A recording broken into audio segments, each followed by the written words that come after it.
नमस्कार, स्वागत है आप सभी का मौसम तक चैनल पर। मौसम तक चैनल की तरफ से आप सभी को, आपके अपनों को दीपावली की बहुत-बहुत शुभकामनाएँ। माता लक्ष्मी की कृपा इस वर्ष भी आपके ऊपर बने और पिछले वर्षों की तुलना में आने वाला समय, आने वाला वर्ष आपके लिए और मंगलमय और शुभकारी हो, किसान भाइयों के लिए शुभकारी हो, ये मेरी शुभकामना है, ये मेरी प्रार्थना है आज के दिन। और बात करेंगे इस वीडियो में दीपावली के दिन यानी 12 नवंबर के संपूर्ण भारत के मौसम की। सबसे पहले मौसमी सिस्टमों की चर्चा। मौसमी सिस्टमों की स्थिति, उत्तर भारत में फिलहाल डब्ल्यूडी अभी नहीं है और दक्षिण भारत के भागों पर भी गतिविधियां काफ़ी कम हुई हैं। लेकिन एक नया सिस्टम बंगाल की खाड़ी पर बनने जा रहा है आने वाले समय में, और इस जो आगामी सप्ताह होगा दीपावली के बाद का, यहाँ पर निम्न दबाव का क्षेत्र बनेगा और वो भारत के कई क्षेत्रों को, कई राज्यों को प्रभावित कर सकता है। काफ़ी इंटेंस वेदर सिस्टम हो सकता है और वो सिस्टम इंटेंस होकर किस इंटेंसिटी में पहुंचेगा, साइक्लोन बनेगा या डिप्रेशन रहेगा या वेल मार्क लो प्रेशर रहेगा और ट्रैक क्या रहेगा, इसके बारे में हम आगे बात करेंगे। फिलहाल हम अगले 24 घंटों की चर्चा इसमें करेंगे इस बुलेटिन में। जो सिचुएशन बनी हुई है, जो सर्कुलेशन अरब सागर में है और यहाँ पर बंगाल की खाड़ी में जिस तरह की गतिविधियाँ हैं, इन गतिविधियों के बीच देश में कहाँ कहाँ पर बादल बन सकते हैं, कहाँ पर ठंडी उत्तर पश्चिमी हवाएं चल सकती हैं और कहाँ पर बारिश होने की संभावनाएं नजर आ रही हैं। आइए जानते हैं। यहाँ पर आप देख सकते हैं कि आज यानी 11 नवंबर की तरह ही 12 नवंबर के दिन भी देश के तमाम राज्यों पर मौसम मुख्यतः साफ और शुष्क रहने वाला है। लेकिन आने वाले सप्ताह में जब लो प्रेशर सिस्टम बंगाल की खाड़ी पर फॉर्म होगा और वो आगे बढ़ेगा तो भारत के कई राज्य प्रभावित हो सकते हैं, चाहे वो दक्षिण की तरफ जाए या मध्य की तरफ जाए या पूर्वी और पूर्वोत्तर भारत या बांग्लादेश म्यांमार की तरफ जाए। और अभी इसका ट्रैक क्लियर नहीं है, लेकिन निश्चित तौर पर भारत के कई राज्यों को आने वाले समय में ये सिस्टम प्रभावित कर सकता है। फिलहाल उत्तर भारत से शुरुआत करते हैं, जहां पर उत्तर पश्चिमी दिशा की शुष्क हवाएं सुबह से ही चलेंगी। जैसे आज इन हवाओं ने वरदान की तरह काम किया और प्रदूषण के ऊपर जो प्रहार बारिश ने किया था उसमें एक और वार इस हवा ने किया, और जिसके चलते आज प्रदूषण से बड़ी राहत रही और लोगों को धूप देखने को मिली लंबे समय के बाद पंजाब, हरियाणा, दिल्ली और उत्तर प्रदेश के तमाम जिलों में और राजस्थान के भागों में।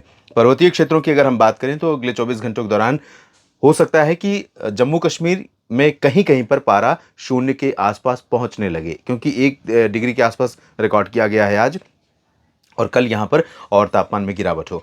हिमाचल प्रदेश, उत्तराखंड में फिलहाल इन दोनों राज्यों में भी, क्योंकि बर्फबारी जो पर्वतीय क्षेत्रों में हुई है उसके असर के चलते न्यूनतम और अधिकतम तापमान, सुबह और दिन के तापमान में धीरे धीरे गिरावट होनी शुरू हो गई है। तो असर इन तीनों राज्यों में पड़ेगा और गिलगित बाल्तिस्तान, मुजफ्फराबाद में भी तापमान में गिरावट होगी। अगला डब्ल्यूडी कब आएगा उसके बारे में अगले वीडियो में बात करेंगे। तो अभी फिलहाल यहाँ पर क्लियर वेदर रहेगा, साफ और शुष्क मौसम और ठंडे मौसम के बीच में पर्वतीय क्षेत्रों में दीपावली का आनंद लें लोग यहाँ पर। और यहाँ पर जो टूरिस्ट या पर्यटक गए हैं वो उनका भी मौसम उनके लिए भी बहुत खुशनुमा रहेगा। और यहाँ पंजाब, हरियाणा, दिल्ली और राजस्थान समेत उत्तर प्रदेश के तमाम इलाकों पर, राजस्थान में हवाओं का रुख थोड़ा सुबह के समय आज की तुलना में कल थोड़ा चेंज होता हुआ नजर आएगा। और माफी चाहूंगा।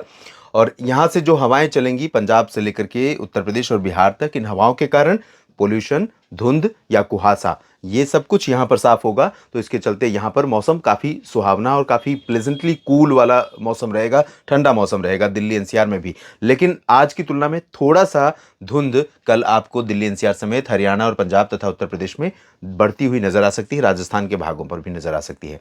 और राजस्थान के दक्षिणी भागों में, गुजरात और पश्चिमी मध्य प्रदेश तथा महाराष्ट्र के कुछ हिस्सों में, मराठवाड़ा, मध्य महाराष्ट्र और कोंकण गोवा, इन भागों पर थोड़ी नमी वाली हवाएं पहुंचेंगी। यहाँ पर थोड़े बादल भी आ सकते हैं। 12 नवंबर को आप देखेंगे कि पंजाब, राजस्थान से लेकर गुजरात और मध्य प्रदेश तथा ये जो महाराष्ट्र का रीजन है, इन भागों पर बादल दिखाई दे सकते हैं। लेकिन ये बादल पतले होंगे, थंडर क्लाउड्स नहीं होंगे, क्यूमुलोनिम्बस क्लाउड नहीं होंगे, तो इनसे बारिश की उम्मीदें यहाँ पर नहीं है। ड्राई वेदर रहेगा। और जो उत्तरी दिशा की हवाएं हैं वो फिलहाल मध्य भारत के भागों में थोड़ी सी कमजोर होती हुई नजर आ रही हैं, उनमें थोड़ा व्यवधान नजर आ रहा है। तो अगले 24 घंटों के दौरान इन भागों में हवाओं का रुख कमज़ोर होने के चलते तापमान में जो गिरावट हो रही है वो थोड़ा सा, बहुत तेज़ गिरावट नहीं होगी, लेकिन फिर भी पूर्वी मध्य प्रदेश में, उत्तरी मध्य प्रदेश और छत्तीसगढ़, उड़ीसा तथा महाराष्ट्र के विदर्भ के भागों में कई जगहों पर पारा गिरेगा, मौसम ठंडा ही होगा। पूर्वोत्तर और पूर्वी भारत में देखें तो बिहार, झारखंड, पश्चिम बंगाल में भी इसी तरह का मौसम रहेगा और पूर्वोत्तर भारत में शुष्क और साफ मौसम की संभावना लगातार बनी हुई है। कुछ बादल यहाँ पर छा सकते हैं क्योंकि नमी वाली हवाएं पहुंच रही हैं। और इधर दक्षिण भारत के क्षेत्रों में अगर देखें तो यहाँ पर जो गतिविधियाँ हो रही थी उनमें काफ़ी कमी आई है, काफ़ी अंतर आया है।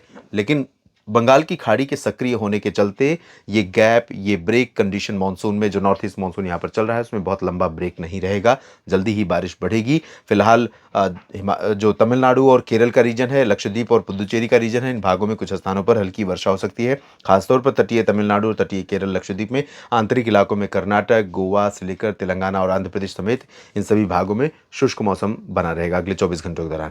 तो फिलहाल बारिश अभी अगले 24 घंटों के दौरान देश में बहुत कम होगी, लेकिन उसके बाद जब लो प्रेशर सिस्टम बंगाल की खाड़ी में बनेगा तो निश्चित तौर पर देश के कई राज्यों को प्रभावित करेगा।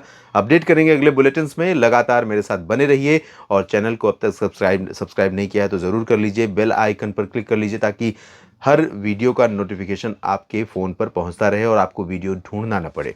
आप सभी का बहुत बहुत धन्यवाद।